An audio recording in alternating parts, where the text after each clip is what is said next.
What are some of the tricks and tactics that people are using to get through this crisis and be better prepared on the back end of it? And so I'm super excited to have this panel here. I'm going to let each of them introduce themselves a little bit. Jonathan, if you would maybe lead us off. All right, thanks, Scott. I'm Jonathan Holmes. I'm the CFO of BB Investment Partners. We're a lower middle market private equity firm with approximately $2.5 billion under management, and we focus on investing primarily in tech-enabled business services, software, and IT services companies. Awesome. Jack, you want to go? Happy to. Thanks, Scott. I'm Jack McCullough. I am the founder and president of the CFO Leadership Council, which is a partner of Consero. And we are a global organization whose mission is to empower chief financial officers. Prior to founding the organization, I was a CFO for 26 different early stage companies. And in addition to working for the CFO Leadership Council, I am also the founder of CFO Week and the MIT Sloan CFO Summit. And I'm a senior contributor to the Forbes CFO Journal. And I believe you've written a book called How to Be a Rockstar Cfo. Is that right? Yes, I did. I've actually, because of what I do for a living, while I wasn't really a rockstar CFO, I've had the opportunity to meet and work with some of the best in the game, and they've been very generous with their time, and I wrote a book based upon their expertise. Very cool. How about you, Drew? Yeah, Drew Powell, I'm the CFO of Defined Brands. We are an omni-channel retailer in the health and wellness space. Currently a happy Consero client. Prior to Defined, I was at a VC growth capital backed company that went public and was eventually acquired by a strategic. And prior to that, had a variety of roles in Fortune 50, strategy consulting, and the startup world. Very cool. We're looking forward to picking your brain here. How about Donald? Sure, thanks, Scott. Donald McClure here. I'm the CFO of Pelotas. We're a revenue cycle management software company that sells to the healthcare industry, focused on patient access, based in Dallas area. And previously, I was with Brinks Home Security as VP of Corporate Development and FP&A. Came up through the banking world, investment banking, and then Brinks. And I've been at Pelotas since August and a happy Consero client. Awesome. Thank you, Donald, for being here. Michael? Thanks, Scott. Michael Abramo. I am currently the CFO of AssureCare and RHI Group. Those are both M33 portfolio companies. And I am also a Consero client. Nice. Well, thank you guys for being here. Again, I'm really impressed with the brain power here at this table and looking forward to diving into this conversation.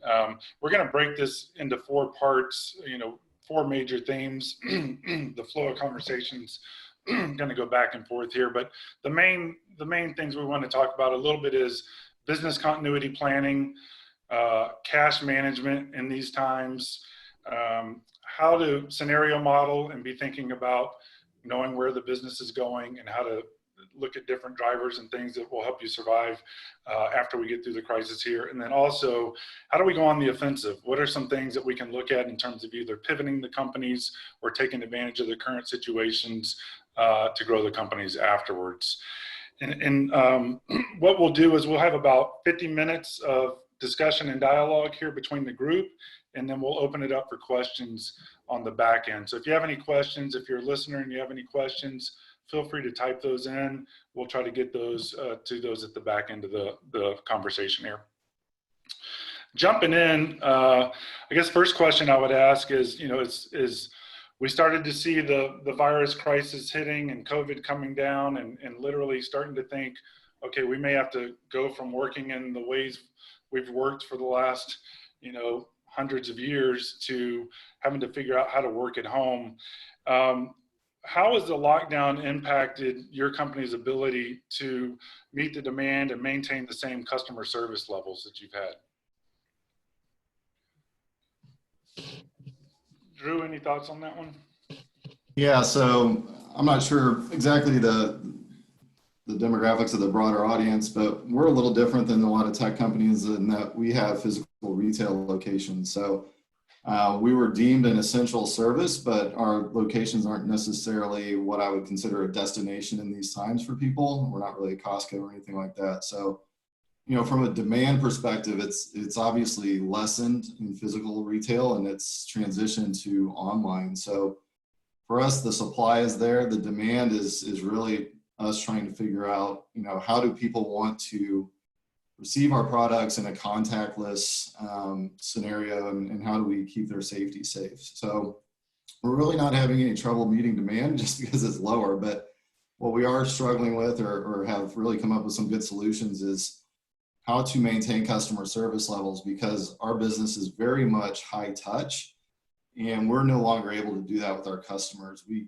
have to maintain social distancing. We can't really contact them in the normal way. So we've really focused on how to transition our in-store experience to online. And really, our goal isn't necessarily to capture every single dollar of revenue we can.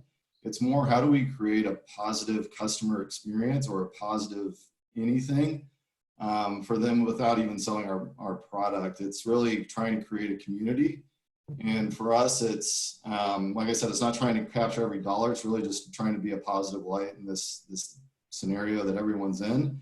And hopefully on kind of the back end of this, when everyone comes out of this, there'll be something in their conscious or subconscious that we were a positive influence in their life. And really, you know, how that translates to anything is really kind of focus externally. Don't only look internally. How do we maximize our balance sheet? It's more, how do we support our customers? How do we support our service providers? How do we want them to have a good view of us on the outside? And I think we'll get a lot of return on that in the end.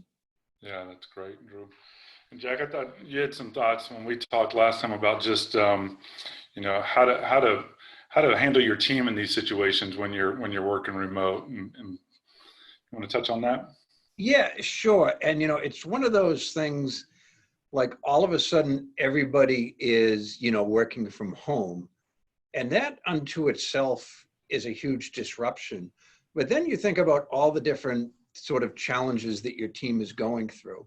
You know, you've got all of a sudden somebody is a mother or a father and they have to, you know, take steps to educate their kids during the course of the workday while getting their work done.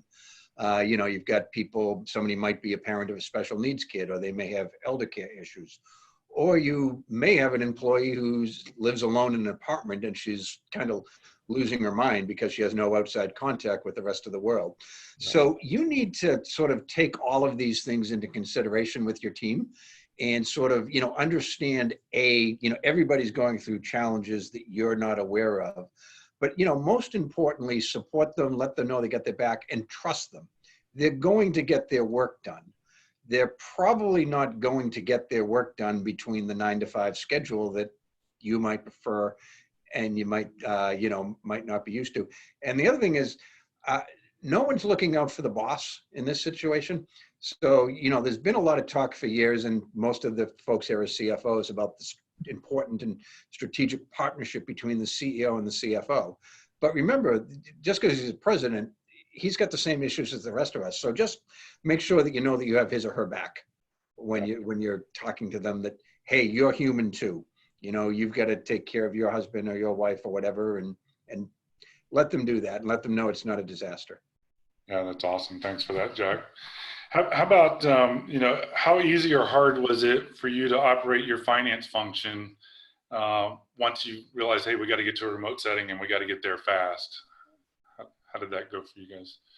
Yeah, I mean, I'll take that one, because for me, it's really a tale of two cities, right? I mentioned I support two different portfolio companies, and one company has been up and running on the Consero platform for about a year now. So when we made the switch to fully remote, it was really no change in kind of course of action, because we were essentially remote already.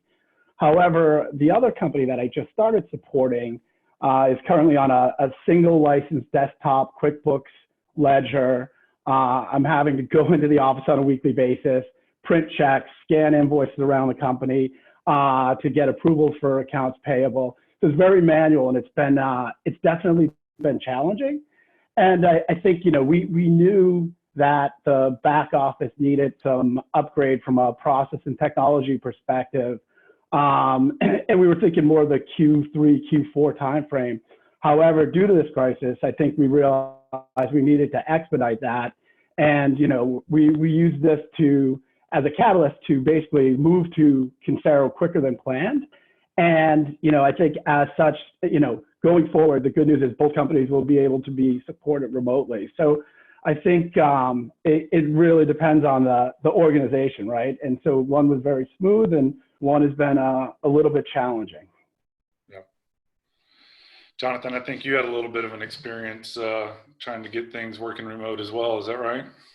Yeah, no, I mean, I think to what Mike says, I think it highlights how much you've digitized the finance function and using SaaS applications to be able to work remotely. It's all happened overnight. You're also dealing with the fact of, a lot of cities, for the most part in the country, have shelter in place. So how do you cut checks? How do you get that done? So we've taken this as an opportunity to implement Bill.com, which is great. One, just from a record keeping perspective.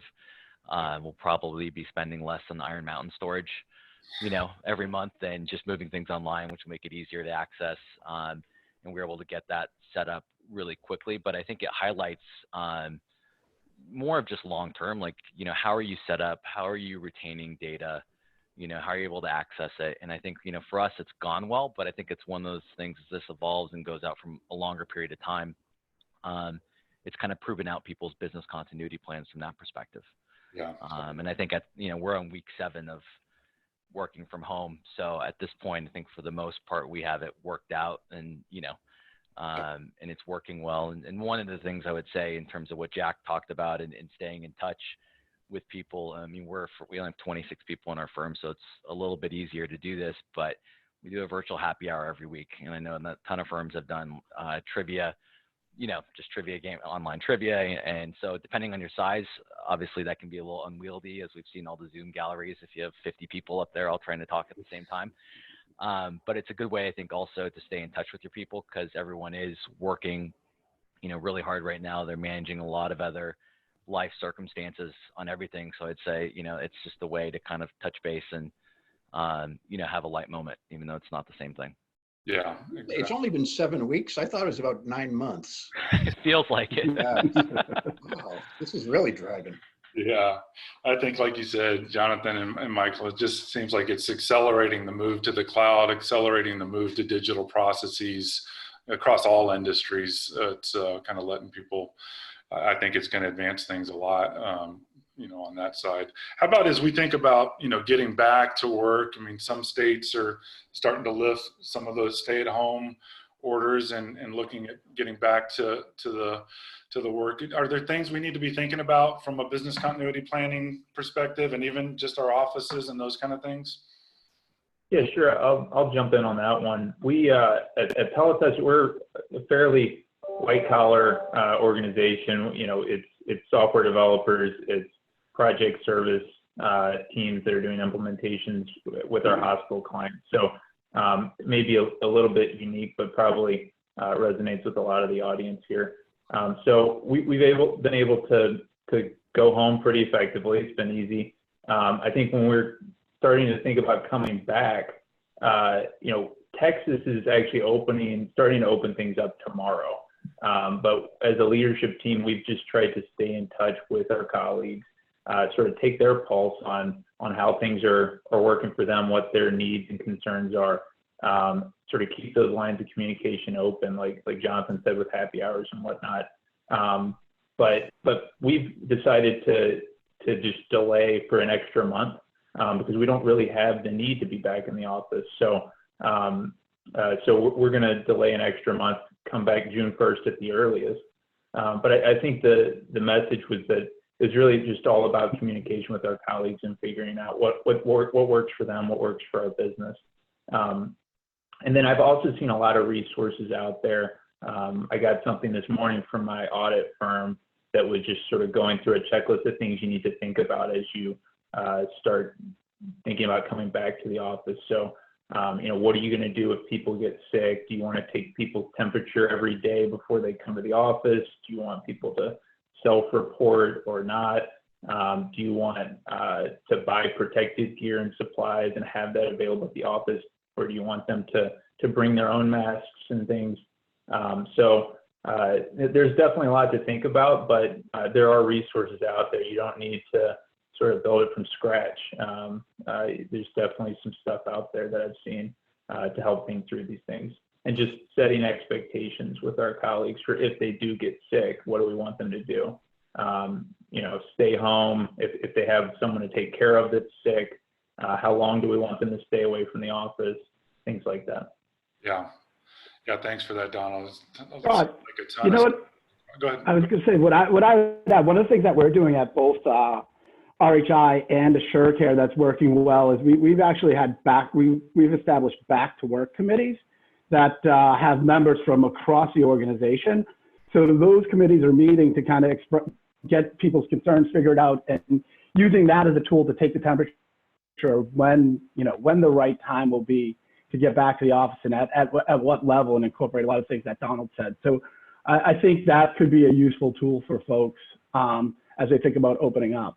Yeah, and I love that, Michael, like reaching out to the employees and saying, what are your concerns? So we're making sure we're addressing their concerns. It's easy to sit here and pontificate on what we think their concerns might be, but I think that's really good. I mean, we've thought about too, we have a little bit of a open work area where there's a bullpen type area in a couple of places. And does that work in this new environment? You can't have people in there. It's not good social distancing. So how do we address that? So lots to think and about. Along with that, break rooms and things that you'll need to decide what to do with.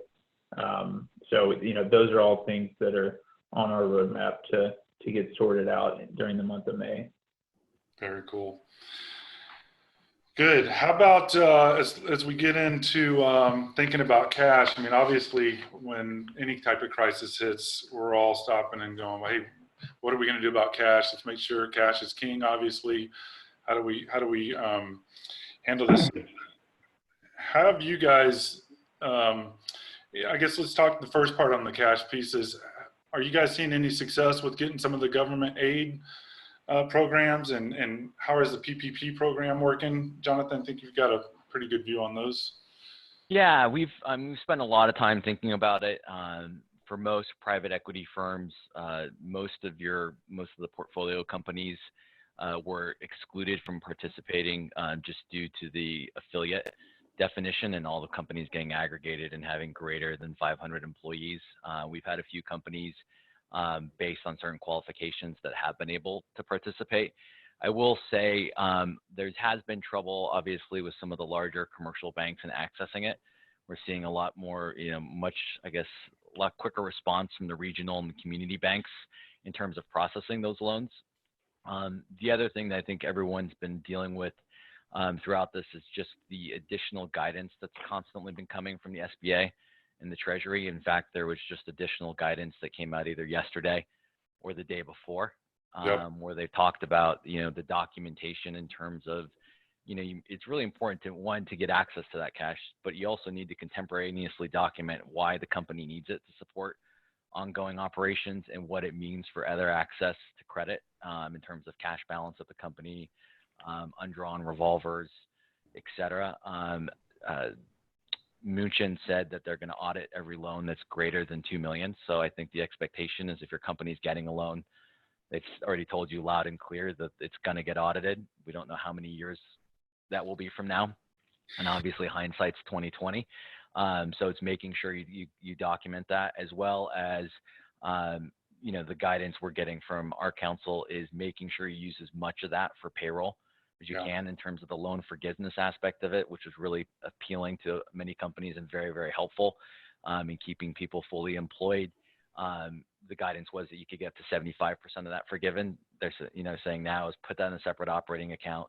Clearly have payroll coming out of that. So again, it just goes back to record keeping. But I think it's been a really important lifeline and liquidity, tool for a lot of companies out there.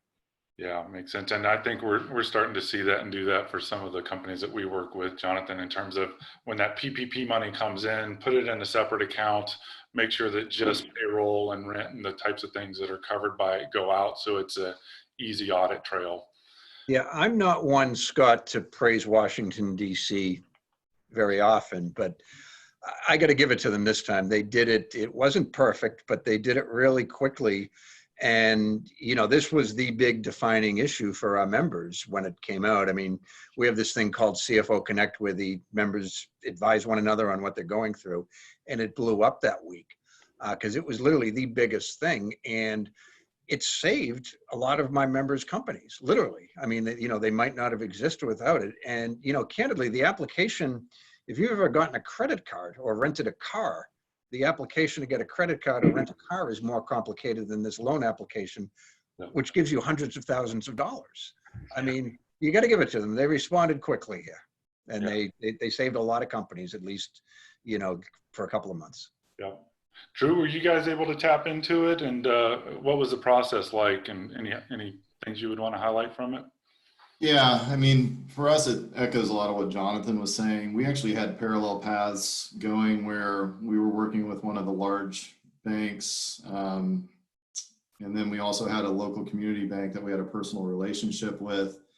And, you know, when it came time to apply, we had to make a decision where we thought the highest probability of closing was, and we went with the local bank, which ended up being the right decision.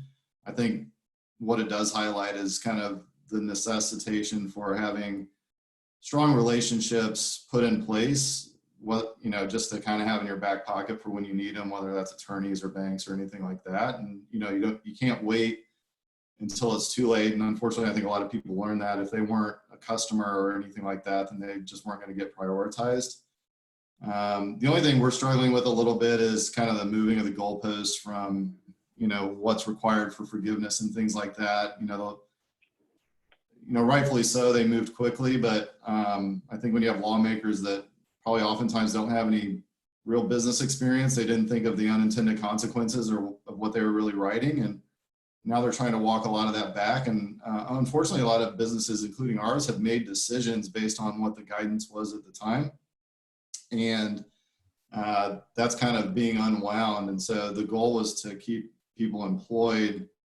And some of that's not happening because they keep changing the forgiveness aspect of things. And so we'll keep watching it. We'll keep doing what's best operationally for the business and hopefully not make forgiveness such a big component of our decisions, but it's a real thing.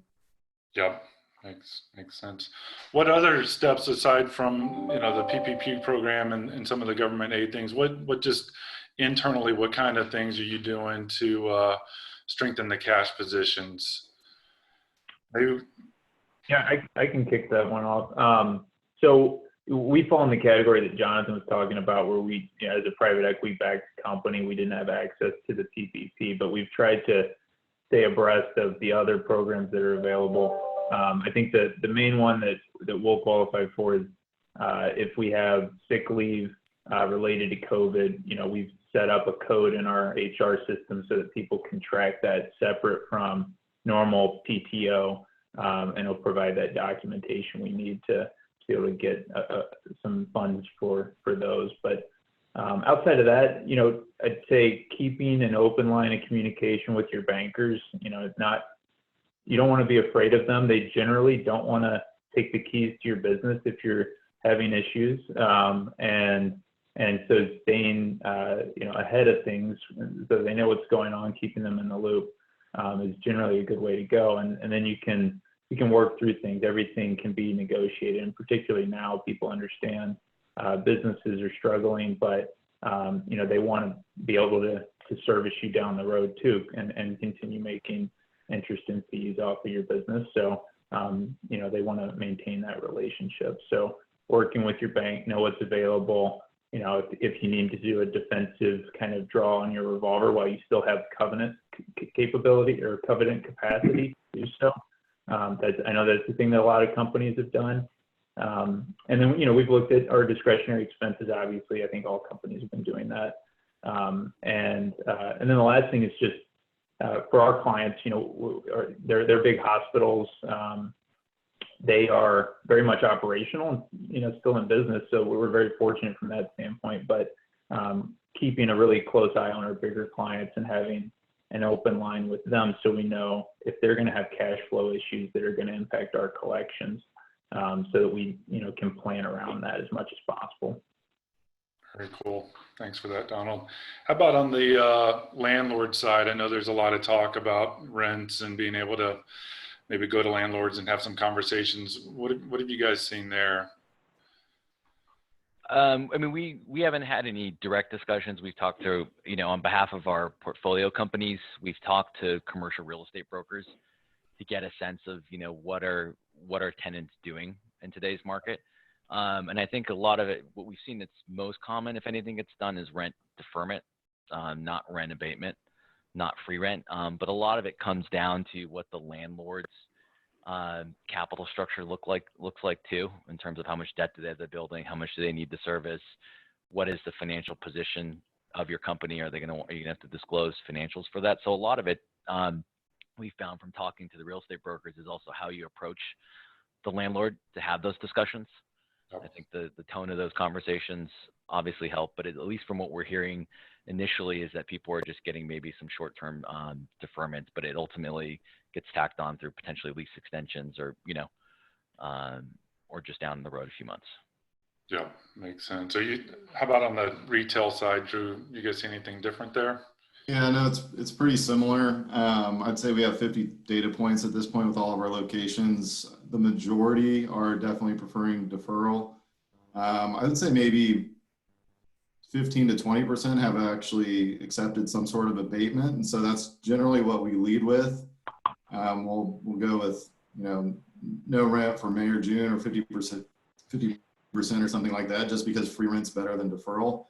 And then the majority of them that won't accept that will defer with an amortization schedule or tacking on at the end of the lease. But then we probably have another 25% that just say, hey, we have our own bank notes and things that we have to pay, and we just can't work with you. And so, it just depends. But we're also in strip centers. We're not really in malls. And so, it just depends on who the landlord is really how receptive, or what type of landlord they are, if they're going to be receptive to what we offer. Yeah, makes sense. How about in terms of other kind of critical customer or vendor conversations? Any advice there, Jack, as people kind of approach thinking through those? Sure. A couple of things. Well, one of the CFOs, she was actually the subject of the book, but one of the things that she disclosed to me is when she would take a job as a CFO, one of the first things she did is she would actually call the CFOs at her 10 largest companies. And, not to sell anything, but just in terms of, building a long-term relationship with them, make sure, hey, we taking care of you, is the service what you need, things going well, and just to understand their business too a little bit. And, not everybody does that, of course, but what a great move that was, right? Because now, it's all about cash flow. So it's one thing to listen to your sales folks and get their projections. Not that they'd lie, but they just might have a different perception. So, but she's going to go directly to her 10 largest customers and say, hey, first of all, what's your appetite for buying more during the next, 30 to 180 days? And B, do you have the wherewithal to pay for it? And if you can't, if the answers aren't what they want to hear, it's like, okay, we're in this together. Let's work together and find a way to make this work for all of us. So, and then you also mentioned suppliers too.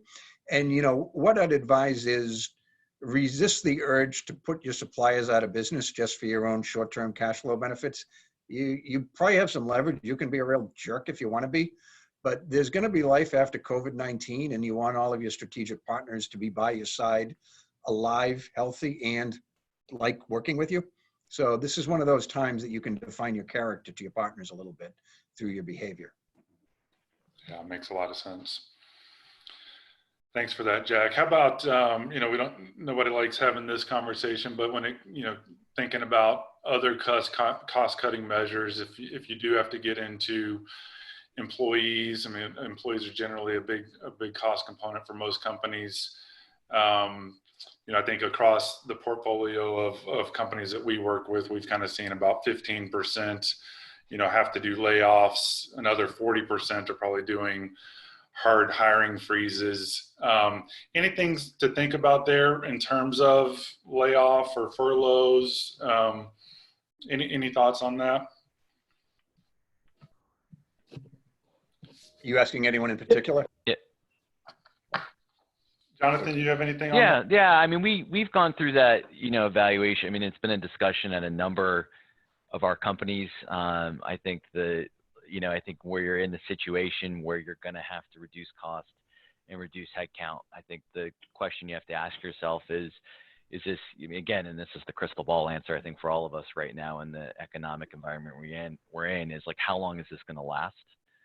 And if you think it's gonna, look, this is going to go on for 3 months, 4 months, whatever, and then we're going to bounce back, it's hard to find good people and find good talent. And so the furlough option is an option to be able, you're able to furlough the employee.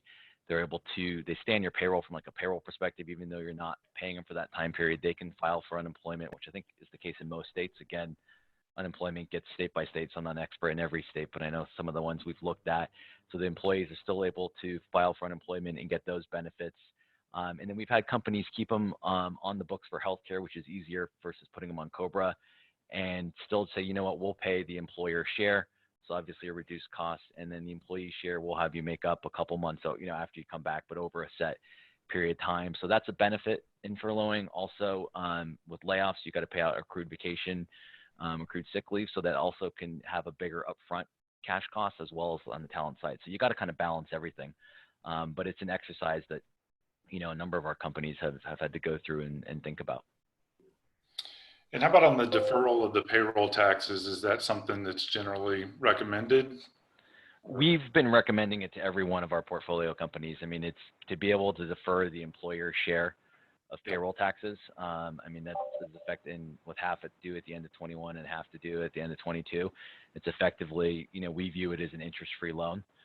Obviously, it's an obligation of the company, so you need to track that from a liabilities perspective. But it's another additional source of liquidity. Another thing to think about out there for the companies that have been really severely impacted, there's an employee retention credit that you can get, a tax credit that you can get to offset against tax withholding. And I think it started mid-March through the end of the year. And it's a look back provision where you're looking at every quarter. And if your revenue has dropped 50% compared to that same quarter in the prior year, and there's a couple other factors involved, there's some tax credits, related to that. So there's a number of different options. To Jack's point earlier, between the PPP and some of these tax provisions, it feels like the federal government has tried to be very proactive to do what they can to provide liquidity for companies and ways to, different benefit and incentives to encourage to retain employees. Cool. The question about can you defer the taxes if you take the PPP? And the answer is no, you cannot. You can't have both. So if you've taken the PPP loan and are using it, you're not going to be able to take advantage of it. Yep. Right. Yep. How about how are the conversations, between the CFOs here and your kind of investors? Have they changed at all through this crisis, and what's that look like? Scott, they're driving me crazy. No, I'm joking, but it's an interesting time, right? All of a sudden, kind of, our investors went from looking at new acquisition targets, thinking about add-ons, all that, and kind of focused on new opportunities to overnight, essentially 100% focused on their portfolio operations. So I'm joking when I said that they drive me nuts, but having them as a partner has actually improved our relationship because we're actually leveraging the excess capacity that the PE shop has. So having the folks from M33 help us out with modeling, scenario planning, cash flow forecasting. They got a lot of talented folks on staff, and it's also been a great opportunity to have some of their junior folks actually in the business and really start to understand the operations a little bit better. So I would say, from my perspective, it's really improved and it's really been beneficial. And then the other side of it is we also have some debt investors who, we have weekly update calls, keep them in the loop, and they've been very supportive. So that way, again, no surprises and kind of maintain those relationships because they'll pay dividends. Yeah. Yeah, absolutely. It feels like, I mean, from what we've seen across the PE firms that we work with and companies that we work with, is it kind of felt like there was a couple of weeks where everybody was kind of frozen almost, and it was pencils down on a lot of deals, and a lot of things got kind of caught in the crosshairs there and then didn't get across the finish line. It feels like it's starting to get a little bit back to people looking at some things and some activity going again. But I do agree with you, Michael, on the conversations with the private equity firms. I think they can be super helpful during this time. I know for us, Jonathan has actually been super helpful in helping us navigate PPP, all the government things that came out. So I think it's a great time to leverage the firms and use their expertise. Drew, did you guys have an experience with the pencils going down? Yeah, without disclosing too much, we were at the tail end of a process. LOIs on March 10th, and then everything blew up. And so, kind of radio silence since then. And I don't really know what a realistic expectation is to restart, but my guess is unless you're trying to do something distressed, they may, at least for us, they're going to probably want to wait and see what the impact is after some lessening of restrictions for a period of time. So I'm guessing we're going to be not picking back up for quite a few months. I mean, I hope I'm wrong, but that's my guess. Yeah. Cool. Well, let's dive into scenario modeling a little bit. I know this is I kind of was thinking about this the other day when thinking about all the collective man hours that were put into all the 2020 budgets that were built in November and December of last year, and then finalized probably in the first week of January, and they can literally all almost be put in the trash can right now, unfortunately, with what we're all living through. But that creates a need for reforecasting and scenario modeling. Can you guys talk just a little bit about what you guys are doing there? And one more thing that I'm seeing there, even some of the public companies are coming out and saying, hey, look, we're not sure we can give forward guidance right now with as much uncertainty as there is in the market. But I think internally, we have to be doing whatever we can and using whatever assumptions we have to make to start scenario modeling. How are you guys addressing this, and what are you looking at as you kind of use these tools? Yeah, I'll start with this. Most budgets are wrong when you press save anyways, and they should probably be thrown in the trash already. But with that comment aside, we basically have taken a twofold approach. And the first approach is probably what everyone else is doing. They sit in the war room and they run various scenarios. We use our planning tool, which is Adaptive Insights. And we basically did, 3 different scenarios at different levels of revenue and what decisions we would have to make at those levels of revenue if they were sustainable. We're essentially just stress testing our P&L and creating triggers for decisions so that we kind of had a plan of when or if it happened, we wouldn't have to make emotional decisions. It already would have been laid out. And that was really just through the end of the year. I mean, there's no idea what's going to happen the next month, let alone, the next year, but it was just to give us comfort in our balance sheet more than anything. And then the second thing we're doing is we're doing a 13-week cash flow. We're actually doing a 14-week, so it aligns with payroll, but that's more of a general restructuring type model where it's very detailed down to the invoice level. But we did that, A, to kind of get a look at every single expense item and identify things that we probably don't need. But B, it's really giving us a lot of comfort on where is our cash position going to be in 3 months, and how aggressive can we be on investments? Not really where can we save money, but where can we spend our money? So it's reallocated to higher ROIs. And then, we'll stress test that a little bit up and down for some revenue fluctuations. But it's really, wanting to know what our position is going to be when we think things might open up a little bit. And so we can start creating our plans for how to be successful on the tail end of this. Cool. Jack, any thoughts on how you guys, your CFOs, use the scenario modeling? Yeah, I mean, as I say, they don't have a crystal ball, but they've got fantastic analytical skills, and and there's fantastic technology now to make scenario planning a lot easier than it ever used to be. But the main thing is, what they want to avoid is analysis paralysis. You know, I always say, you know, I know people, they'll run 30, 40 scenarios for something. And while they're doing that, their competition is going and stealing their customers, or they're missing an opportunity or whatnot. But, you know, there's pressure now more than ever on CFOs, and you guys can nod your head yes or no if you disagree or agree with me. But you've got to make really good decisions really quickly. And you can't, you know, you can't lollygag on these things. You've got to go, and even if it's not the perfect decision, it just has to be a really good decision that's useful to the team and that you can do something with. And if your batting average isn't 1,000, then your batting average isn't 1,000. Right. Yeah, I think that's very true, Jack. You know, I think the other thing is that the finance function of all functions in the company, I mean, everybody wants to be optimistic and everybody wants to think things are going to just turn around. I think the finance function is the one function in the company that's got to be able to show the facts, you know, right? You can't, got to be able to talk, let's talk about the facts and how we deal with the facts and how we move forward based on the facts. And I think that's one of the big things that has to come out of any scenario modeling that you're doing. I guess, you know, Jonathan, as you're looking at it and thinking about, you know, how do you advise your portfolio companies in terms of how long is this impact going to be? Is it going to be a V-shaped recovery or U-shaped? You know, is there any crystal ball you have there? Any thoughts that you guys are kind of giving on that? I wish we knew. I mean, I feel like it's changing hourly, you know, and probably depends on which recent media article you've read recently in terms of your outlook.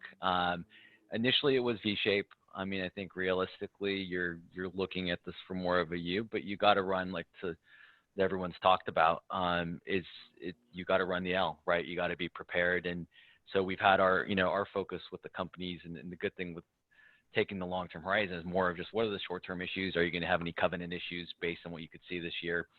How do you manage those? And then really getting a sense of, obviously, I think it really depends in terms of the recovery, like what sectors you operate in. I think in the tech-enabled, some of the SaaS sectors, I think you'll be contractual recurring revenue. There's going to be less of a short-term impact, right? That's going to be ongoing. It may impact the growth trajectory of the company. And the longer this plays out, obviously your end users, a lot of customers in different sectors, and they may start deferring projects or signing up for software. So, you know, you would see that trickle down effect. But I think the longer the shelters in place stay in place, we're expecting it to be more of a prolonged recovery. And you look at the number of people that have filed for unemployment, and I haven't seen what the numbers that have come out this week. But, you know, you're over 20 million, it's heading up to the mid 20s, and that's just not going to get absorbed right away. And that's going to have a ripple effect across the entire economy. Yeah, I think it was 4 million this week, John, or something today. So I think all in total we're about 30 million. Wow. For 6 weeks, and you know that's approaching 20% of the workforce, which is a major problem. Yeah. How about as you look forward, do you think, you know, obviously, is this going to have any permanent changes to your business or your finance function as you kind of look forward? I mean, I can take that one, Scott. And I'd say, you know, as I mentioned at the beginning of the call, you know, we fast forwarded an implementation of Consero with AssuraCare based on the state of where the finance was, so that we could be sustainable and work in any environment going forward. I think, though, there's also been some unintended consequences that we've seen through this. We have at one of the companies a large call center, and it was done on site. And what we've noticed is since the cutover to working remote, the call center productivity metrics have actually gone up. So as we think about, and as part of that committee that I mentioned, you know, who should be coming back to work, it might make sense for us to keep that function completely remote. And that's probably what we'll end up doing. So there are some other things that are popping up as a result of that. Very good. Yeah. And we're thinking similarly about, you know, our need for office space going forward. And, you know, I think we've, as a management team, been very impressed with our colleagues and their ability to stay productive from home. And, you know, it's a pretty good model. So we've gained a lot of trust in our colleagues. That's really good. Yeah, I think when we talked earlier, Jack, you had mentioned that, you know, almost every business has to think about how its business is changing. You even mentioned a buddy that's got a barbershop and what they're thinking about. You talk about I mean, you know, the simplest business in the world, right? You cut hair, and it's all of his customers, with a handful of exceptions, are men. So you create a fun environment for them. So, people don't mind waiting in the lobby. And, it's as much a social experience as the act of actually getting the haircut. But now he's wondering, are people actually going to want to come in and to that situation and haircut? And are they going to want to socialize? Are they going to want to, sit in their car and run in when the number is called? Everything's changing. So, if a simple business like a neighborhood barbershop can change, just about all of our businesses are going to be changing a little bit. So the customer experience is likely to be very, very different. Yep. Very interesting. Okay, well, I guess let's talk a little bit about trying to go on the offensive a little bit. I think, as Winston Churchill said, never let a good crisis go to waste. Is there any things you guys are thinking about in terms of how to best position yourselves after the crisis? Is there, some opportunities that might be out there after all this is said and done? I would say, if, a lot of companies are just surviving, but if you're one of the fortunate ones that you're more than surviving, there's some great opportunities, right? I mean, we went a few weeks ago, it was the biggest sellers market in history in terms of M&A activity. And now all of a sudden, those companies that you couldn't buy for $3 billion, guess what? You might be able to buy them for $60 million. It's really a buyer's market now, because people are going to want to get some liquidity if they don't think they can get some. Also, it was the biggest business challenge of the last several years, the war for talent. You couldn't hire people, particularly young people. Now, all of a sudden, maybe you can. So, again, maybe you're focused on surviving right now, but if you've made your way through that, you're liquid, this is a great time to show some strength. Yeah. We've tried to be opportunistic with, just doing the right thing for our clients and, helping them out. We've gotten really good feedback where we have had to do some discounts or concessions or extend payment terms or whatnot. Don't be afraid to ask for something when you're doing that too. We have clients on long-term contracts, so can we extend that contract a little bit at the same time? But just sort of trying to do the right thing, not be a jerk, during this time, and then hopefully come out the other end with some really good relationships. Yeah, makes sense. Are there any other opportunities in the business in terms of how you're managing the business and maybe some decisions you're making within the business? Yeah, for us, I mean, what Jack and Donald said is there's a lot of research that supports investing into these scenarios that, you're going to be better off than your competition on the outside. But for another thing that we're kind of looking at is the ability to really do a full reset on some of our projects or channels or things that weren't quite working. So instead of, where can we invest? It's where can we stop investing? This really gives people an opportunity to provide some air cover for decisions that may not normally be politically acceptable. And it's not great to use, this as an excuse or anything, but it is a good time to kind of say, well, now that we're in this scenario that we're in, we've taken a look at our entire portfolio, and this just doesn't fit right now for the time being. And you can make that pivot away from it when normally you'd have a lot of inertia or bias in it that wouldn't support that decision. So, really kind of review some of the tough decisions that you've been avoiding and make them now. Yep, makes good sense. How about, any thoughts on how it's going to affect company valuations? I mean, I think as Jack alluded, I think probably in the short term it's coming down, but Jonathan, any crystal ball that you guys have on that front? Yeah, I mean, as you mentioned, obviously, I think in the short term it's coming down. There's obviously been an impact to EBITDA for a lot of companies, right? So you're going to see valuations going down. You're going to see potential investors sitting on the sidelines or wanting to see how companies weather the storm and how they respond. But there is a lot of dry powder out there. And I think as companies come through this, especially the ones that weather it very well, especially if you can grow through it and you believe there's continued growth path, I mean, there'll be an extreme demand for those companies. So I think, in the near term, again, slight impact, but I think it won't drop initially as much as people expect, just given the amount of dry powder, at least in the private equity space, for that. But actually, in terms of absolute purchase price, yeah, if you were to transact today and you're projecting the EBITDA is going down, it's going to be a lower overall, purchase price that you would see going in. But the one thing I would talk about in terms of companies going on the offensive, there's a lot of options in terms of if you see strategic acquisitions, depending on who your investors are, and the company's in good shape, but you're not able to get debt, you can bring a strategic partner on that can help fund that acquisition. Existing owners can also use that to take some liquidity at the table. So there's a lot of different ways to think strategically if you don't have that immediate access to capital. There are strategic partners that, in addition to bringing the capital, just from an operational perspective, could be helpful as you come out of this and continue to grow your company. Yep, that makes a lot of sense. Any thoughts in terms of is it 2, 3, 4 years before they come back, or it just depends on the market? I think it depends on the sector.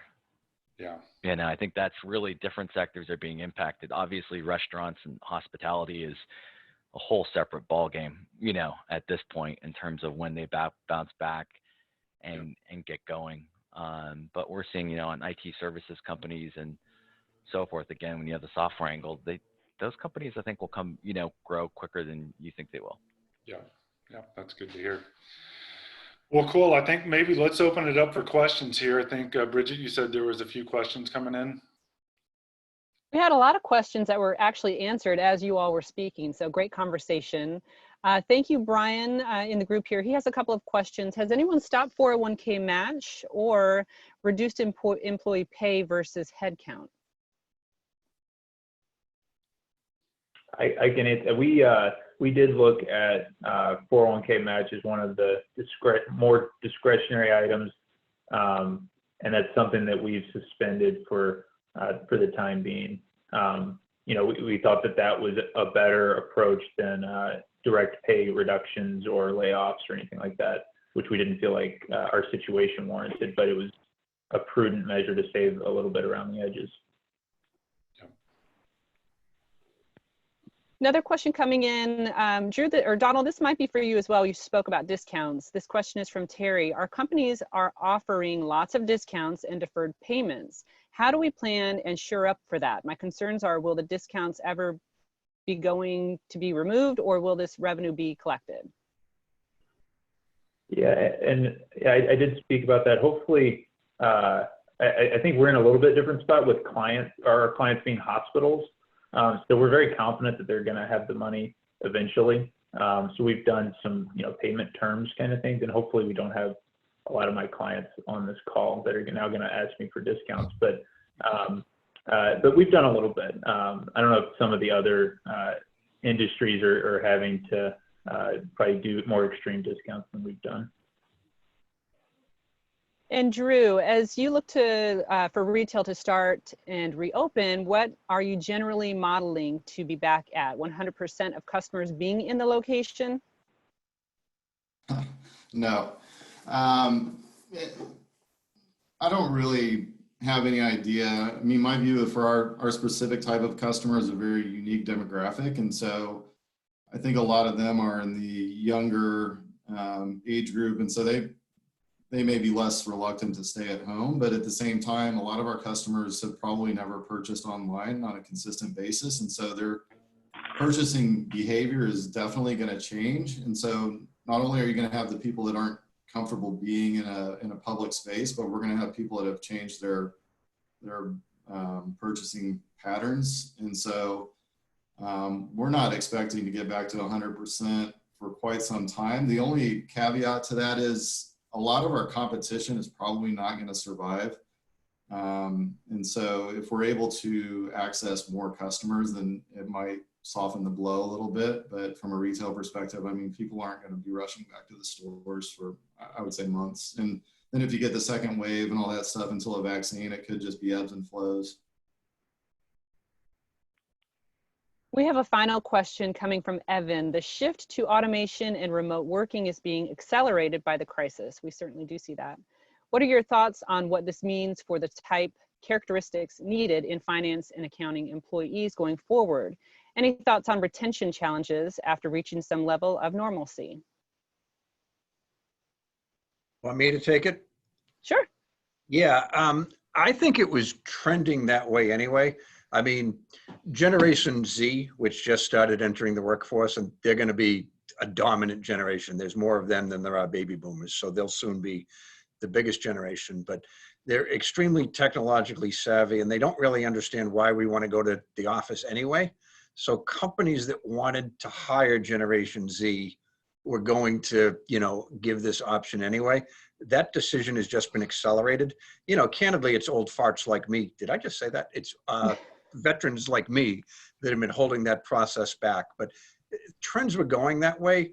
But now it's also a safety issue and a practical issue. Even, people who are middle-aged or whatever, gee, working from home is not that bad. I can actually get a lot of work done, and I can have positive relationships with my coworkers. But there's just little things that companies are thinking about. What if you're on the 20th floor? You're going to make your people sit in an elevator with 12 strangers for 20 floors up and back during lunch and all that sort of stuff. I mean, it just seems like this, with safety issues going to be in the forefront of people's minds. And, with safety also means potential lawsuits. This seems to be the immediate future, not the distant future of working from home. I think the one other huge benefit of the working home environment, and people, like you guys said earlier, really trusting your employees to get things done. In this environment, it really comes down to results, right? I mean, and when you talk about which ones are you going to retain, which finance and accounting personnel is going to be the ones retained, it's going to be the ones that get the job done, that get the job done really well, that can be counted on to hit the deliverables and the timelines that they say that they're going to do it. And it's not so much the one that, necessarily comes into the office at 7 a.m. and leaves at 10 p.m. and he put in the most face time and therefore he's the best performer. It really is going to pull everything down to, are you getting the results and the productivity out of each person? Yeah, and I'd say there's also a shift from kind of transactional to strategic, right? With all this automation, rather than spending a lot of time building, you're actually being strategic and analyzing. And that to me is the real key here. Yeah, exactly. Any other questions there, Bridget? One last question, if we have time. We're right at 1 o'clock. How are conversations going with lenders? Do we see institutional lending, not dry powder, rebounding anywhere near pre-COVID levels, specifically for platform or larger add-on acquisitions?